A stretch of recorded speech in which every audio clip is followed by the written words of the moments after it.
Happy New Year, my people. You are welcome to 360 Benefit. On this channel, we keep you informed on scholarships and job opportunity. So if you want to stay informed on the latest scholarship that is ongoing, because we post scholarships every week, and also on the latest job opportunities, you can simply hit on the subscribe button so you'll be the first to be notified when a video is being uploaded. So without wasting much of your time, we'll be looking at three scholarships. The first scholarship is the Turkey Scholarship, known as the Turkey. You can see the name there, .gov.tr. If you click on it, it takes you to this page. Now I'm using my phone intentionally. You click on details.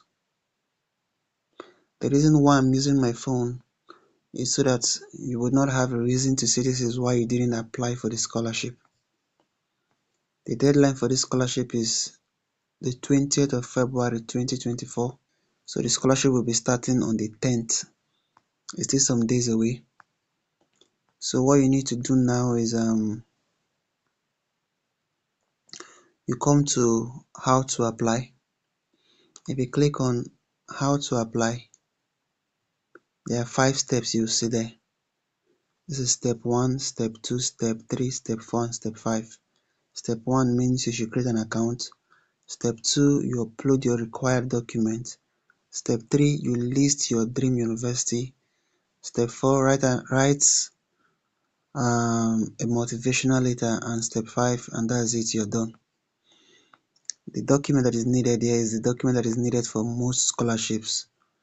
Your ID card, a valid identity document or a passport, a photograph which should not be above a year, your national exams results, your diploma, your transcript, just basic certification. If you look at this part here where they talked about the TOEFL, what I would want you to know is if you're not having the TOEFL certification, you can use your what we call English proficiency.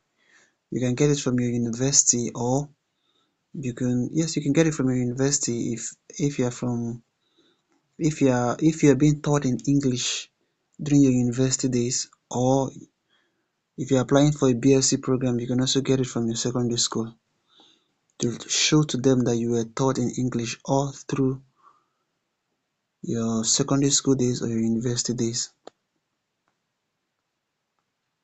Now if you come towards here, you see on application and login. If you click in here, you're not having you can't log in if you've not registered. So the first thing you need to do is just to register. Simple information: your name, middle name, surname, gender, date of birth, email, password. You save. When you are done with it, they will send you a notification to your email. You click on the link that has been sent to your email. Then you now have access to log into the portal. You log in and you simply fill in the basic information. If you are filling in this information and you get stuck somewhere, simply ask questions. When you ask questions, I will certainly give you a reply. Then if you come to the next scholarship we'll be looking at, that is the mfa.gov.bn. The scholarship is in Brunei. If you click on it, it takes you to this site. Good. Now, what I would want you to do here is this. Looking at the site, I'm doing it with my phone. If you zoom in, you can see scholarship here. You click on the scholarship.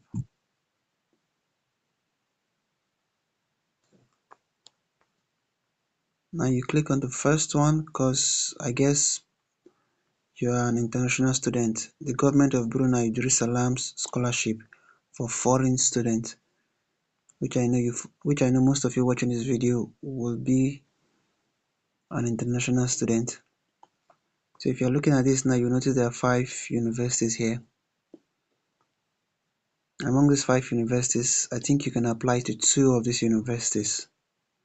So the first thing you should always check for most scholarships is the eligibility criteria to see if you're eligible for it. If you should look here for the undergraduate and diploma program, you should not exceed 25 years. And for your English proficiency, you can upload your GCE, which is similar to your WAEC, and should have a credit, which is a C6. Or you can upload what you call an IGCSE, an IELTS, or a TOEFL. Any of them can stand in place of your English proficiency. Moreover, some of the university might still end up testing you for the scholarship, testing your English proficiency if they have any doubt of your performance. Now, if you come to the application procedure, the first thing you see here is the deadline for the scholarship. The closing date for the scholarship is next month, which is on the 15th of February. So if you come here, document to be uploaded in the application, one, you need a certified true copy of your academic qualification, another supporting document, that is your certification, your certificate, testimonial, and transcript. And most of these documents should be translated in English if you are coming from a country that is not in English, that you are not being taught in English, your birth certificate and your passport. Then for the recommendation letter, you will need to print a document. If you can see there, you can see C1 and C2. If you click on it, it asks you to download. I download, open the file. If you open the file, you can see the document here. You simply give it to the head of your head of your school. It could be your HOD, it could be your principal, your counselor, depending on the name it is being called. One of them fill it, then your lecturer or your teacher assists in filling the other, because there are two documents that you need to print here. You have the C1 and you also have the C2, which you can see there. You print it, and that's just it for the referee. The first thing you need to do first, you can see BDGS application form. That is the first form you need to fill first. You fill in that form. If you fill in the form, this is the part you are going to choose among the 5 universities, the 2 universities you intend to study. And the first choice program, same thing with the second institution, second choice, the email next. It's a very simple process, and then you submit. When you're done with this, now what I want you to take note of here is this. If you are choosing University of Brunei, Jerusalem, then you can see the one that is written in red here. You will need to tap on it also to fill. If you are choosing the University of Technology, Brunei, then you need to click on the second link to also fill. What am I saying? University of Brunei, Jerusalem. If you read it, you will still understand. But for the purpose of better understanding, I'm going to click on it. If you come in, it takes you into the page. Now, you want to apply for an undergraduate degree. You click on it.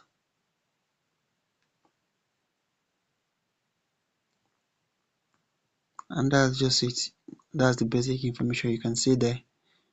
This is 2024 August intake, so you'll be expected to be in Brunei by August 2024. You fill all these things that are showing you red means you need to fill it. If you are going through it and you're confused, like I said, always ask questions. From where I'm from, they say who they ask question, no they lost. So always ask questions. Just simply write and drop your questions at the comment sections or the comment section. Then the last scholarship we'll be looking at is the Japanese scholarship. For the Japanese scholarship, you will need to go to the Japanese embassy.